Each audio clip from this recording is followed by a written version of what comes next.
Wis tak record iki.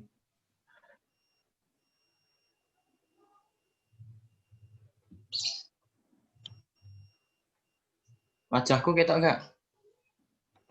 Ketok. Wis mulai ta iki?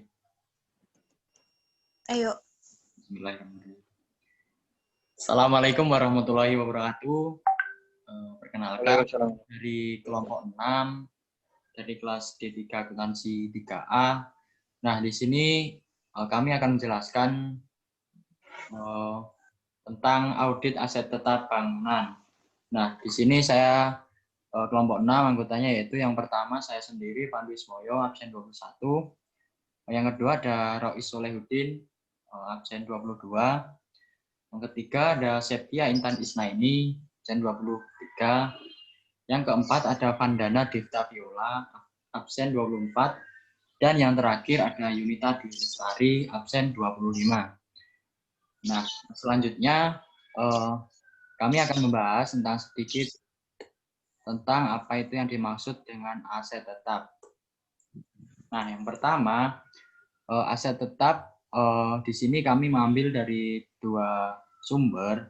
Nah, sumber pertama yaitu dari PSAK 16. Nah, di situ dijelaskan bahwa yang dimaksud aset tetap ialah aset berwujud yang dimiliki dan digunakan dalam produksi atau penyediaan barang dan jasa untuk direntalkan kepada pihak lain atau untuk tujuan administratif dan diharapkan untuk digunakan selama lebih dari satu periode. Nah, yang sumber yang kedua itu dari Ikatan Akuntan Indonesia atau IAI. Menurut IAI, pengertian dari aset tetap yaitu merupakan aset berwujud yang dibangun dalam bentuk siap pakai dengan dibangun terlebih dahulu, yang digunakan dalam operasi perusahaan, tidak dimaksudkan untuk dijual dalam rangka kegiatan normal perusahaan, dan mempunyai masa manfaat lebih dari 1 tahun. Nah, itu tadi beberapa pengertian tentang aset tetap. Untuk selanjutnya, ada jenis-jenis dari aset tetap itu sendiri. Untuk yang pertama yaitu aset tetap berwujud. Nah, yang pertama, aset tetap berwujud ini pengertiannya ialah aset tetap yang memiliki bentuk fisik dan bersifat relatif permanen. Aset tetap berwujud juga dapat mengalami penyusutan nilai. Nah, contohnya yaitu gedung dan bangunan yang akan kita bahas pada kali ini, dan juga ada tanah, peralatan, kendaraan, dan mesin. Yang kedua yaitu aset tetap tidak berwujud.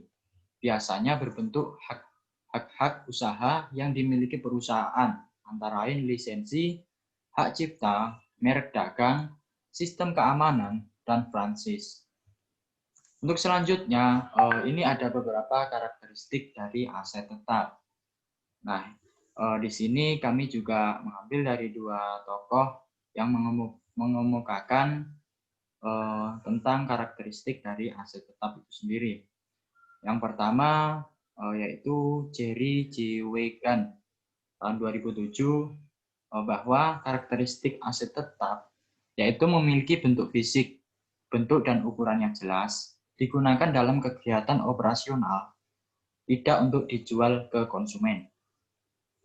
Nah, yang kedua dari Sumarso SR tahun 2005, untuk karakteristik dari aset tetap itu sendiri, masa manfaatnya lebih dari 1 tahun, digunakan dalam kegiatan perusahaan, dimiliki tidak untuk dijual kembali dalam kegiatan normal perusahaan, dan nilainya cukup besar. Nah, mungkin itu saja sekilas penjelasan tentang aset tetap. Untuk selanjutnya akan ada pembahasan mengenai aset tetap dan juga audit aset tetap bangunan yang akan disampaikan oleh rekan saya. Untuk selanjutnya saya serahkan kepada Saudara Rois Soleh untuk melanjutkan presentasi. Silakan Rois. Ya, untuk selanjutnya yaitu next slide yaitu perolehan dari aset tetap. Dari aset tetap sendiri itu biasanya diperoleh yang pertama, diperoleh dari pembelian tunai. Nah, yang pertama pembelian tunai.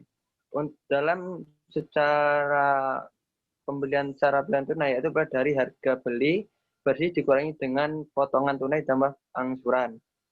Pengeluaran.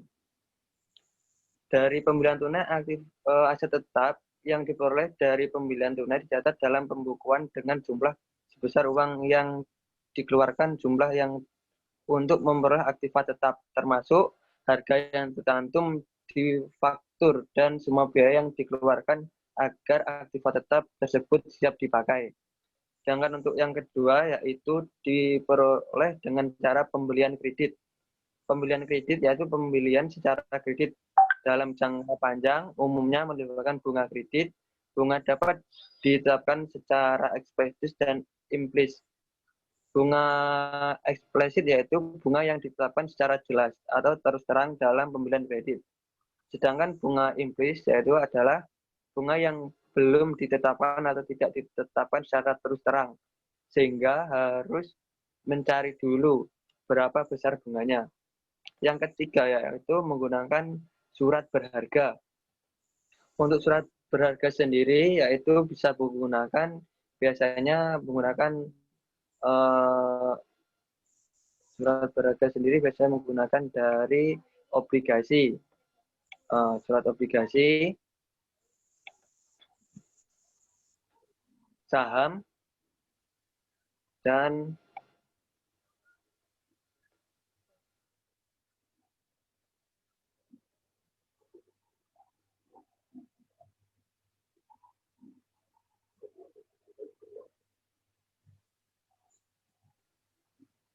berharga biasanya diperoleh dari harga pasar saham ketahui, maka ditentukan sebesar harga pasar aktiva tersebut. Sedangkan yang keempat diperoleh dengan hadiah atau donasi. Untuk hadiah atau donasi ini aset tetap itu diperoleh biasanya menyimpang dari prinsip harga perolehan. Namun biaya-biaya yang tersebut jauh lebih kecil dari nilai aktiva yang diterima. Sedangkan untuk pembelian dalam satu paket atau secara bersamaan bisa juga dikatakan dengan lump sum. Nah, untuk lump sum sendiri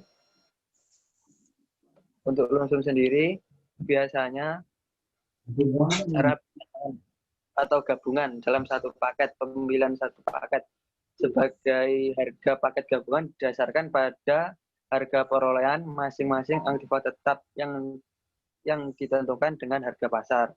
Dan untuk yang keenam dan terakhir yaitu dengan pertukaran aset tetap lainnya. Untuk pertukaran aset tetap lainnya biasanya juga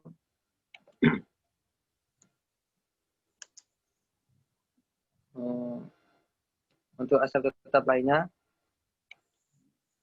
banyak pembelian aset tetap dilakukan dengan cara tukar menukar atau istilahnya tukar tambah. Aset tetap lama digunakan untuk membayar aktiva baru, baik seluruhnya atau seperti bagian dari mana kekurangan bayar di tunai.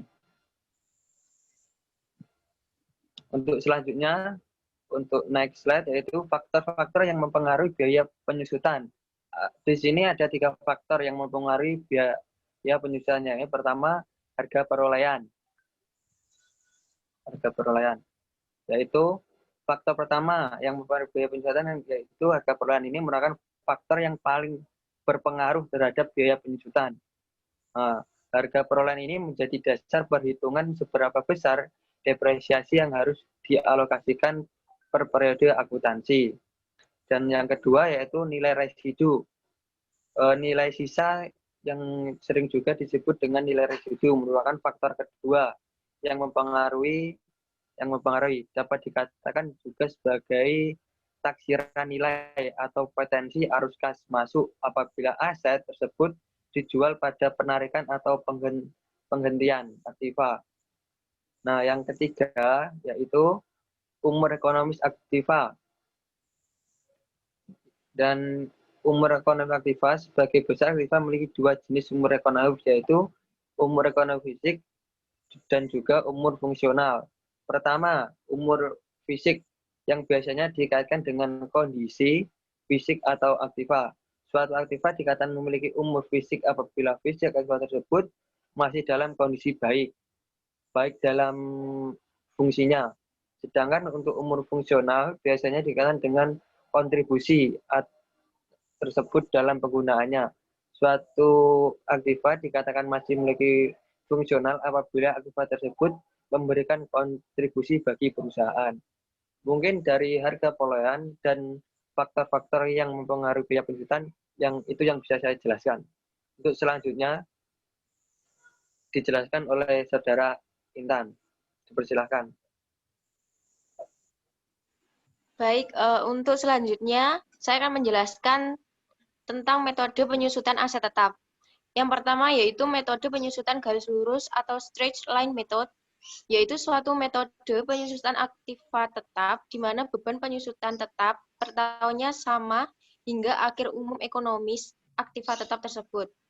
Metode garis lurus dipergunakan untuk menyusutkan aktiva-aktiva yang fungsionalnya tidak terpengaruh oleh besar kecilnya volume produk atau jasa yang dihasilkan seperti bangunan dan peralatan kantor. Yang kedua, metode penyusutan saldo menurun atau double declining balance method, yaitu metode penyusutan aktiva tetap yang ditentukan berdasarkan persentase tertentu dihitung dari harga buku pada tahun yang bersangkutan.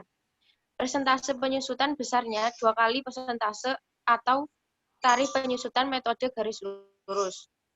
Yang ketiga, metode penyusutan jumlah angka tahun atau sum of the years digit method, yaitu berdasarkan metode jumlah angka tahun, besarnya penyusutan aktiva tetap tiap tahun jumlahnya semakin menurun. Kemudian, yang keempat, metode penyusutan satuan jam kerja atau service hours method. Menurut metode ini, beban penyusutan tetap ditetapkan berdasarkan jumlah satuan produk yang dihasilkan dalam periode yang bersangkutan.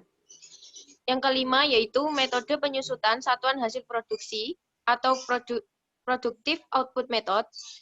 Menurut metode ini, beban penyusutan aktiva tetap ditetapkan berdasarkan jumlah satuan produk yang dihasilkan dalam periode yang bersangkutan. Beban depresiasi dihitung dengan dasar satuan hasil produksi, sehingga depresiasi tiap periode akan berfluktuasi sesuai dengan fluktuasi hasil produksi. Untuk selanjutnya, saya akan menjelaskan hal-hal yang perlu diperhatikan dalam aset bangunan. Yang pertama, komponen biaya perolehan. Untuk biaya perolehan aset terdiri dari harga pembelian atau biaya konstruksinya, termasuk biaya impor dan pajak pembelian, setelah dikurangi dengan diskon atau rabat, kemudian seluruh biaya lainnya yang secara langsung dapat dihubungkan atau diatribusikan kepada aset sehingga dapat membawa aset tersebut ke kondisi yang membuat aset dapat bekerja untuk penggunaan yang dimaksudkan. Dan kemudian untuk yang kedua, pengeluaran setelah tanggal perolehan. Pengeluaran setelah perolehan awal suatu aset tetap yang memperpanjang masa manfaat atau yang kemungkinan besar memberi manfaat ekonomi di masa yang akan datang dalam bentuk peningkatan kapasitas, peningkatan mutu produksi, atau peningkatan standar kinerja harus ditambahkan pada nilai tercatat aset yang bersangkutan atau carrying amount. Pengeluaran lainnya yang timbul setelah perolehan awal, selain pengeluaran yang memberi nilai manfaat tersebut, diakui sebagai beban pengeluaran atau expense pada periode di mana beban pengeluaran tersebut terjadi. Selanjutnya, untuk yang ketiga, pertukaran, yaitu suatu aset dapat diperoleh melalui pertukaran seluruh aset atau sebagian aset yang tidak serupa dan memiliki nilai wajar yang tidak sama. Biaya perolehan aset tersebut diukur dengan nilai wajar aset yang dilepas atau disesuaikan dengan jumlah kas atau setara kas lainnya yang ditransfer atau diserahkan.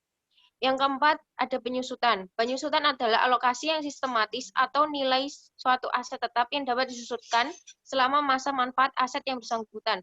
Nilai penyusutan untuk masing-masing periode diakui sebagai pengurang nilai tercatat aset tetap dalam neraca dan beban penyusutan dalam laporan operasional. Selain tanah dan konstruksi dalam pengerjaan, seluruh aset tetap disusutkan sesuai dengan sifat dan karakteristik aset tersebut. Nah, untuk penyusutan metode Untuk metode penyusutan sudah saya jelaskan di slide sebelumnya.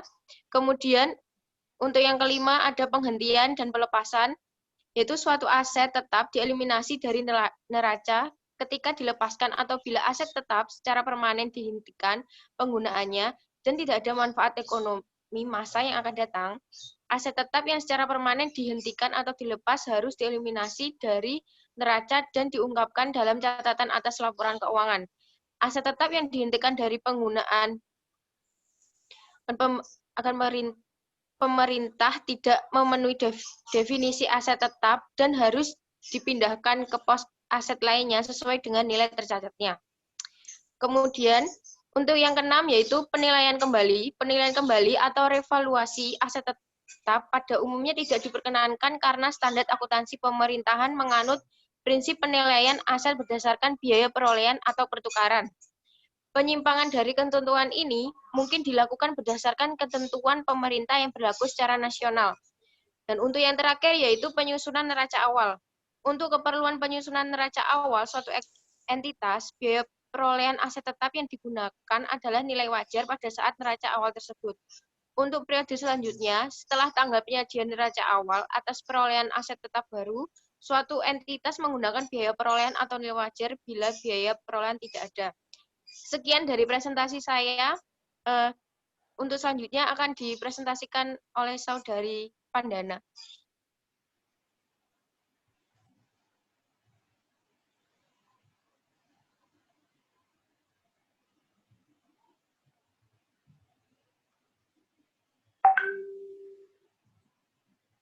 Minta pada klien top schedule serta supporting schedule aset tetap yang berisikan saldo awal, penambahan serta pengurangannya dan saldo akhir, baik untuk harga perolehan maupun akumulasi penyusutannya.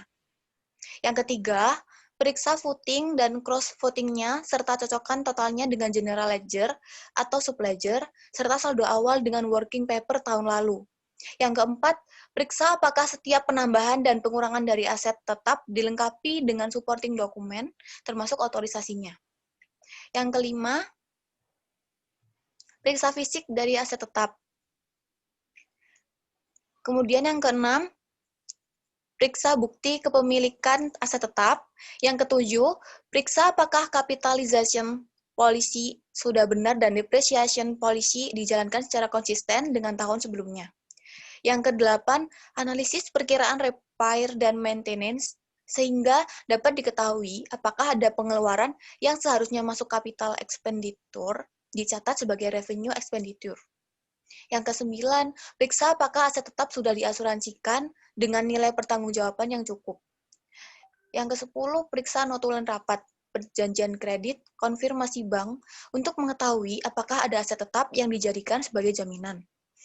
Yang ke-11, periksa apakah ada komitmen-komitmen yang dibuat perusahaan untuk membeli atau menjual aset tetap. Yang ke-12,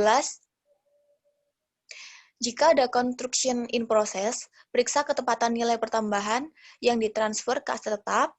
Selanjutnya, jika ada aset tetap yang diperoleh melalui leasing, periksa lease agreement-nya dan apakah pencatatannya sudah sesuai dengan SAK.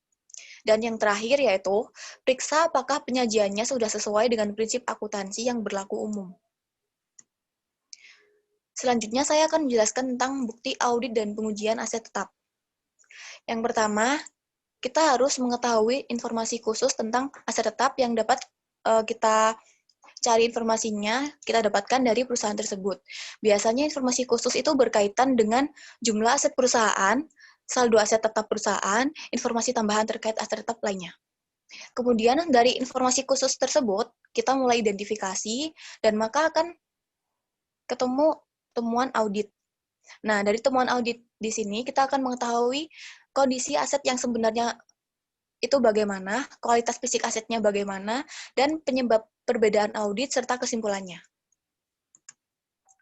Selanjutnya, prosedur pengujian aset tetap. Yang pertama, keakuratan catatan, yaitu cocokkan saldo awal neraca, buku besar, dan catatan pendukung daftar aset tetap perusahaan, kemudian uji mutasi penambahan dan penghentian aset tetap pada periode berjalan.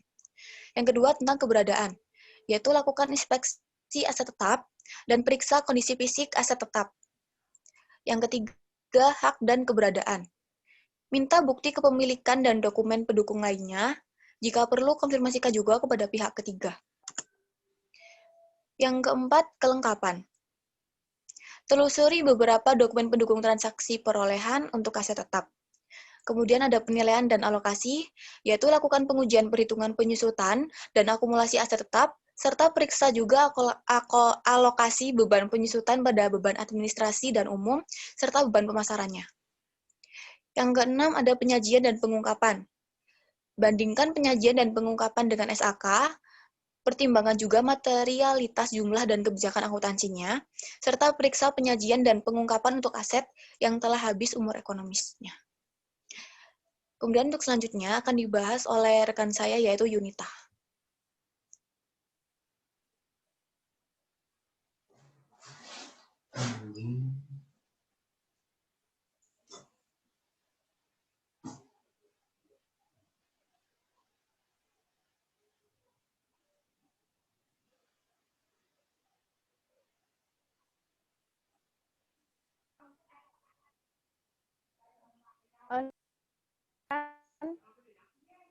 Bagaimana tahapan pengerjaan kasus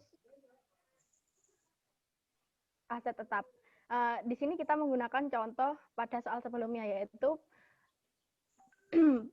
pada PT Wahana Ekastia dengan daftar aset tetap pertanggal 31 Desember 2017 sebagai berikut. Diketahui bahwa untuk aset tanah, bangunan, kendaraan pemasaran, kendaraan kantor, inventaris kantor, diketahui dalam laporan daftar aset tetap. Sedangkan untuk daftar penyusutan sendiri ditulis terpisah, yaitu ditulis pada daftar penyusutan dan akumulasi penyusutan aset tetap pertanggal 31 Desember 2017 dengan data sebagai berikut. Next. Bagaimana tahapan pengerjaan kasus untuk aset tetap dan akumulasi penyusutannya?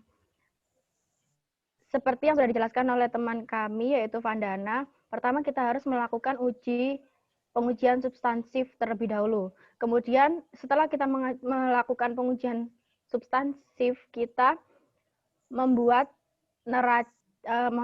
kertas kerja. Kertas kerjanya adalah sebagai berikut.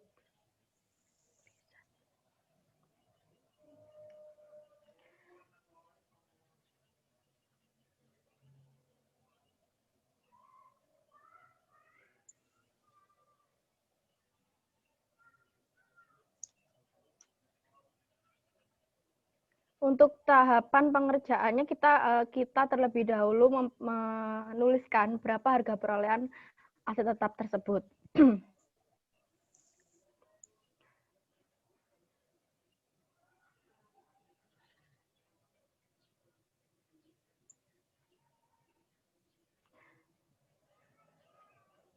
Di sini kelompok kami mengambil contoh pada aset tetap yaitu bangunan.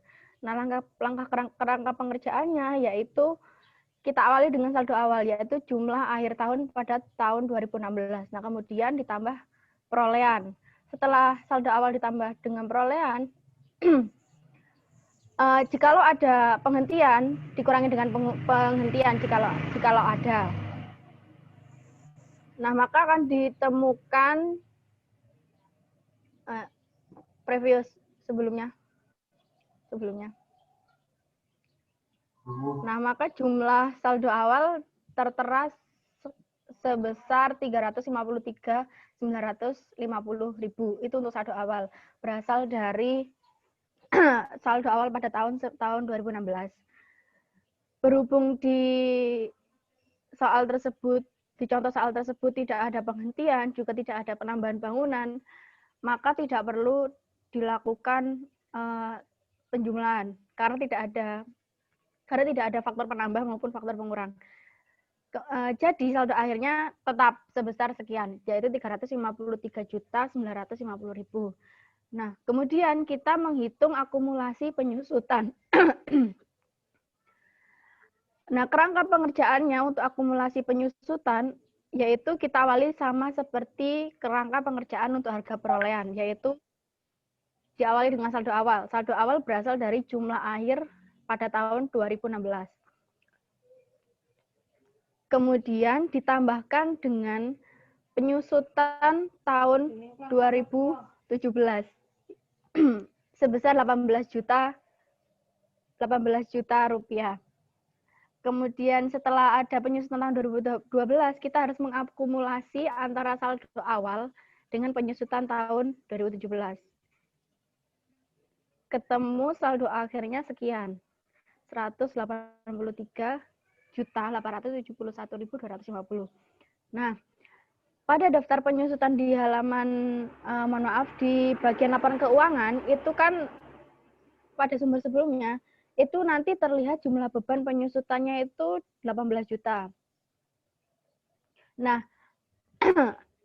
di situ kita harus menghitung kembali beban penyusutannya, karena untuk memastikan bahwa perusahaan sudah benar menghitung jumlah beban penyusutan mereka. Nah, perusahaan menggunakan metode garis lurus tanpa nilai sisa, harga perolehan, dan taksiran umur. Nah, itu terdapat dalam informasi sebelumnya. Setelah itu kita menghitung perhitungan beban penyusutan tahun 2017 dengan cara sebagai berikut. Untuk bangunan kantor 160 dikali dengan 325.000 dibagi dengan umur ekonomis yaitu sebesar 20 sama dengan ketemu sekian yaitu 2.600.000. Untuk bangunan gudang 1.250 dikali dengan 206.860 dibagi 20 hasilnya 12.928.750.000 rupiah. Untuk bangunan satpam yaitu sebesar 25 dikali dengan harga 175.000 dibagi 20 ketemu 218.750. Untuk emplasemen taman 360 dikali 75.000 dibagi dengan 15. Hasilnya yaitu 1.800.000 rupiah.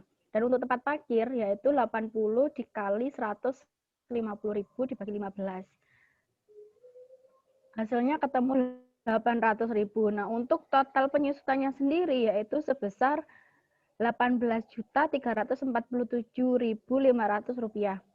Nah, total penyusutan itu nanti dikurangkan dengan total penyusutan buku besar pada tahun 2017 yaitu sebesar 18.000.000 rupiah. Maka hasilnya ketemu 347.500. Dan untuk jurnal penyusuannya beban penyusutan bangunan sebesar 347.500 pada akumulasi penyusutan bangunan yaitu sebesar 347.500. Setelah kita membuat jurnal penyesuaian, jangan lupa untuk memberikan paraf dan tanggal untuk keterangan pembuat dan nantinya pemeriksa. Udah.